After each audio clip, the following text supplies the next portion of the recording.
যুক্তরাষ্ট্রের ক্যালিফোর্নিয়া অঙ্গরাজ্যের চলমান দাবানল এবার ছড়িয়েছে সান বার্নার্ডিনো কাউন্টিতে। ৫ একরের বেশি জায়গা জুড়ে ৮০০-র বেশি বাড়িঘর পুড়ে গেছে। পাহাড়ি এলাকায় দাবানল নিয়ন্ত্রণে হিমশিম খাচ্ছেন ফায়ার সার্ভিসের কর্মীরা।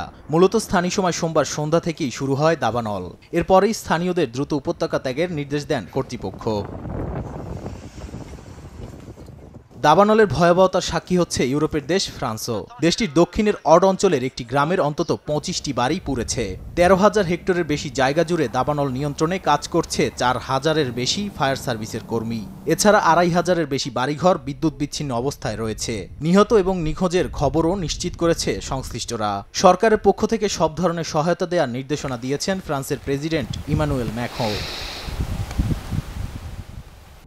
স্পেনেও চলছে দ্বিতীয় দফার দাবানল। উপকূলীয় শহর তারিফায় দেখা গেছে দাবানলের কালো ধোঁয়া। স্থানীয় প্রশাসন জানায় একটি ক্যারাভান থেকে আগুনের সূত্রপাত। এরপর দাবানল পাহাড় বেয়ে সমুদ্র সৈকতে ছড়িয়ে পড়ে। পর্যটক ও স্থানীয় বাসিন্দাদের ঘরবাড়ি ও হোটেল খালি করার নির্দেশ দেওয়া হয়। এছাড়াও গ্যালিসিয়া অঞ্চলের পন্তেসেসোতে দাবানল ছড়িয়েছে। এর মধ্যেই ৪০ ডিগ্রি সেলসিয়াসের বেশি তাপমাত্রার তীব্র গরমে অতিষ্ঠ হয়ে উঠেছে জনজীবন। এমনকি দেশের বিভিন্ন স্থানে দাবানলের কারণে প্রচণ্ড গরমের সতর্কতা জারি করেছে প্রশাসন।